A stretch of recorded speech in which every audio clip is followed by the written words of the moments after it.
Steve McQueen, I mean, he was the man.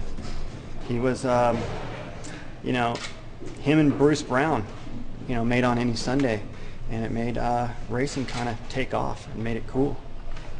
So, you know, we kind of owe a lot to him and Bruce, and that's just a little tribute helmet to Steve. Yeah.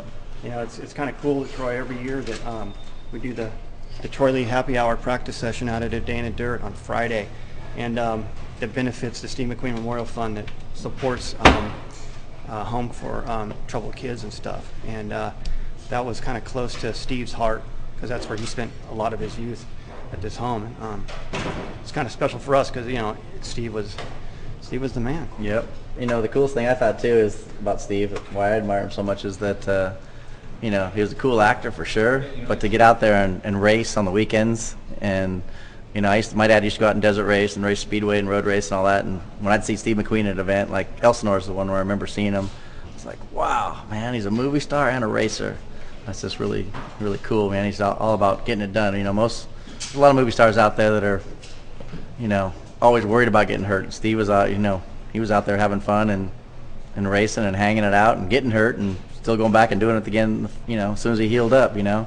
Right, yeah. And racing the cars at Le Mans.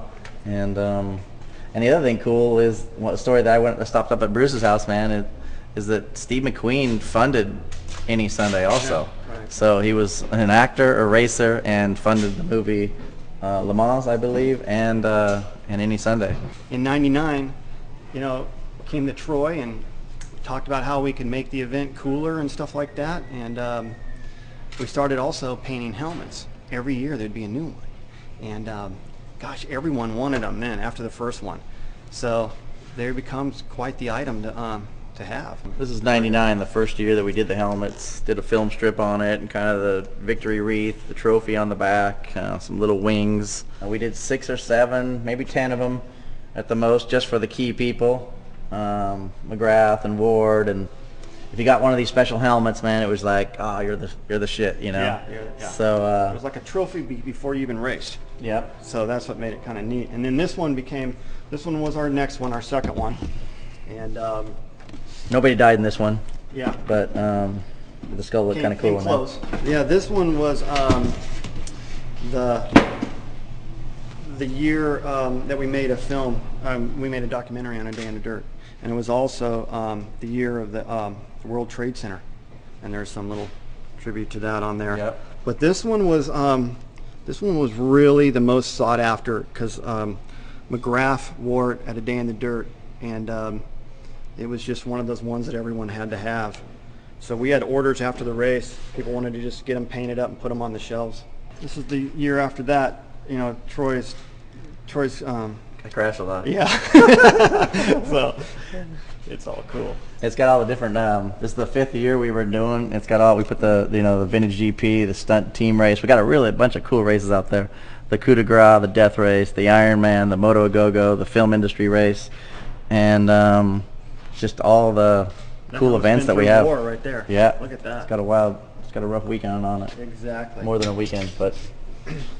And I think really this is when we finally decided, you know what, let's make a replica Day in the Dirt helmet. You know, they got where everybody wanted them, and went, you know what, let's try to put one of these in production. So is this the year that we? I think this is the year that we started doing that right here. And that's what that was hand painted. Yeah. And then here's what. And then production came in the spring, so we painted probably, like I said, 6 or 7 of these things again for just the top athletes and the movie people. This has evolved into production that came out in the spring, and I think we brought like 750 of these things out, and got there sold before they got here. So it's really cool. This was more the tribute to Steve McQueen. That one right there. One of our favorite movies here. No, Magnificent Seven, right?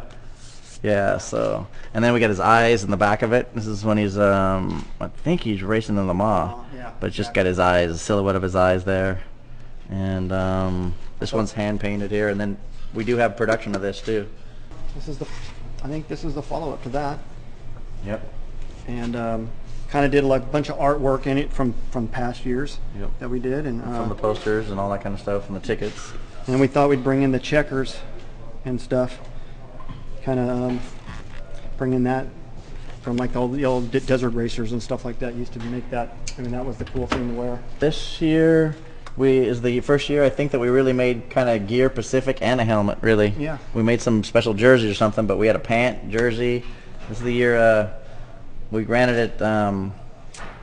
We ran it at Day in the Dirt. We had a whole polka dot set of gear and a whole checkered set of gear. It was the year also that Jeff Ward won X Games with the polka dot gear, which was really cool. Right, that was cool. And we made a helmet that kind of worked with it both. It also had John Rice on here, which is just a legend that me and Kenny really looked up to, man. The photo of him is just badass there, man. He looks like Batman on a motorcycle, man.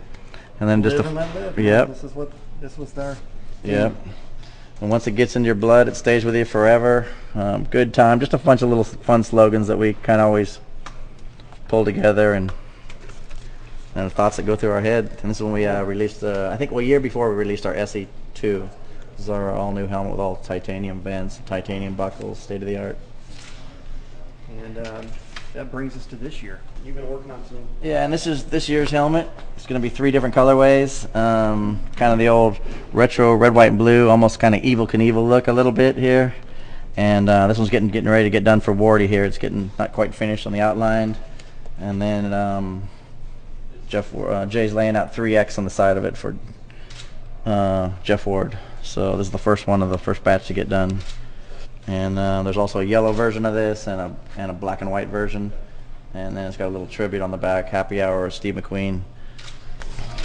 It kind of goes with and you got 3 sets of gear coming out with the helmets also this year. Yep. So it's turned into something because everyone. I mean, at first it was just for a few, and now everyone was really wanting it bad and wanting to collect it. Hopefully, these things will live forever in garages, yep. in homes. You know what I'm saying? Maybe even go to a museum someday. Exactly. Exactly. And then this is one we just kind of did.